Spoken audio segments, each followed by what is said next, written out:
Swayam Prabha. Digital India. Educated India.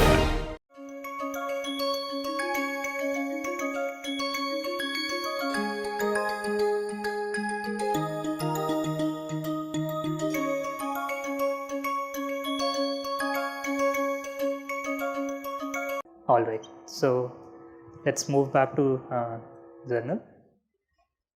So when we talk about optimization, right, so if I try to write the gradient descent algorithm, the standard gradient descent, which is xk plus 1 is xk, this is when we want to minimize f of x, right, and this is the simple gradient descent algorithm.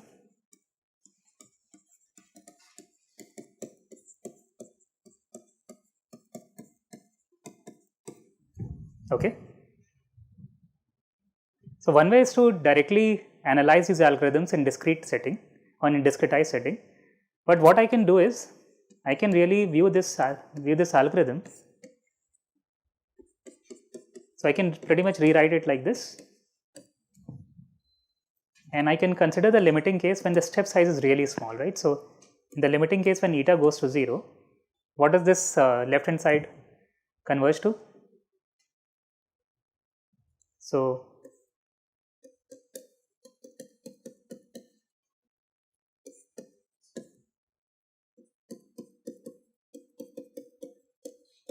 this left hand side in the limiting case eta goes to 0, this is nothing but your x dot, okay, and the right hand side is gradient of f of x. So this basically becomes a continuous time variant of your gradient descent. It's also called gradient flow.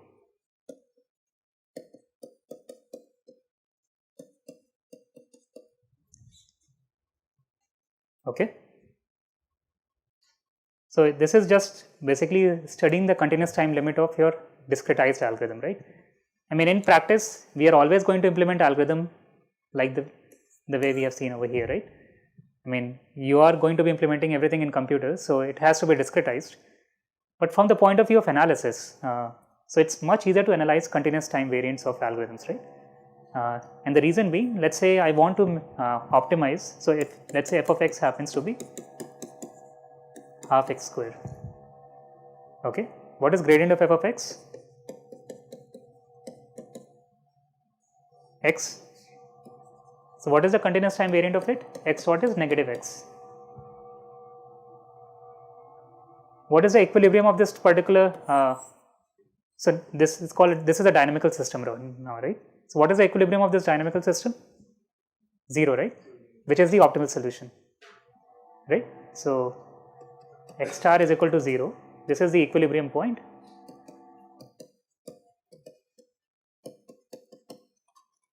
Also the optimal solution.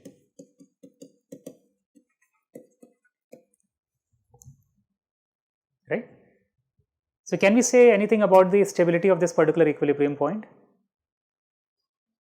It's exponentially stable, right? So x of t is like e to the negative t, right?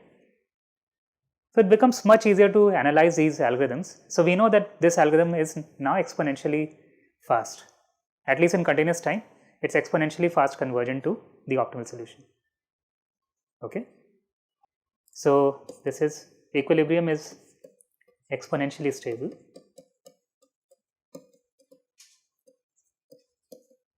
So it tells you how quickly this particular algorithm converges to the optimal or this particular dynamical system, or trajectories of this dynamical system converge to the equilibrium point. So it becomes much easier to analyze than maybe looking at the discretized version of an algorithm. Just from the analysis point of view, it makes things much easier. So for folks who have had courses in control theory or in stability theory, you would have heard of something called Lyapunov stability, right? So there are a lot of results in Lyapunov stability which are related to continuous time dynamical systems.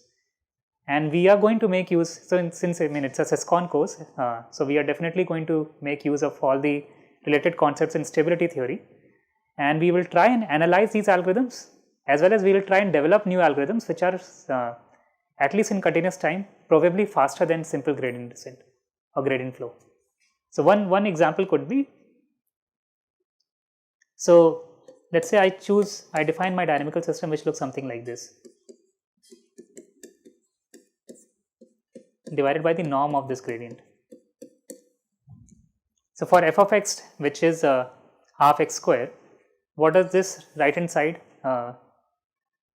look like for this particular dynamical system? X dot is minus sine of x, right? It is like this particular. So when x is positive, sine of x is 1. So x dot is always negative 1 when x is positive, and x dot is 1 when x is negative, and it's 0 when it's 0, or maybe not well defined when it's 0, when x is equal to 0. But the point is, when you look at function like x square or half x square, if you are approaching closer to the optimal solution, the value of the gradient also becomes smaller and smaller, right? So x dot is negative. So the gradient of f of x is simply x, right? So a gradient of f of x is x, and the dynamical system that we were working with was x dot is negative x. Now as you approach closer to the optimal solution, the value of x also becomes smaller. So that means you are making smaller and smaller updates towards the optimal solution, and that basically slows down your convergence speed. On the other hand, this particular dynamical system this always has a gradient of +1 or -1, no matter where you are, right? So this becomes particularly useful when you are within the -1 to 1 range. If you are within -1 to 1 range, you still have a large gradient value as compared to this particular dynamical system, right? And therefore you can make can make faster updates towards your optimal solution. This particular dynamical system is useful if let's say x is more than 1, then then you wouldn't want to restrict your particular update to just +1 or -1, right? But then if you basically in the regime from -1 to 1, you can make better updates, or you can make faster updates by choosing this particular dynamical system, right? So that gives you an idea how to design dynamical system which first of all have the same equilibrium point.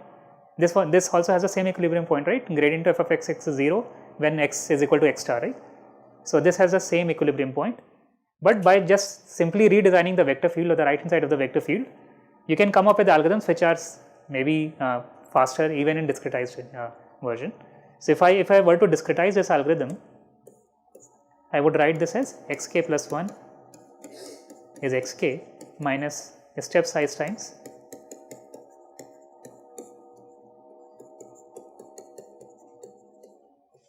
something like this, right? And if you recall algorithms like ADAM or ADAGRAD, you would see that there is some kind of gradient normalization in those commonly used algorithms, right? The ones that are most popularly used for training deep neural networks, you would see that they've used some form of gradient normalization, and this is the reason why we use gradient normalization, because we can actually, closer to the optimal solution, we can make better or faster updates. Then, is this clear? All right. So what is the difference between optimizing functions? Let's say I have a function of the form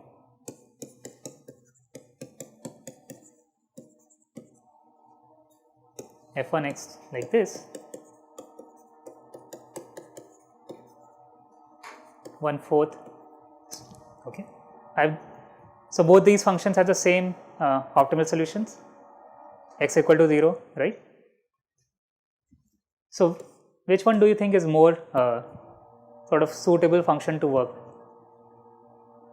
Suitable in the sense which, for which particular function you can arrive at the optimal solution faster? Why? First one?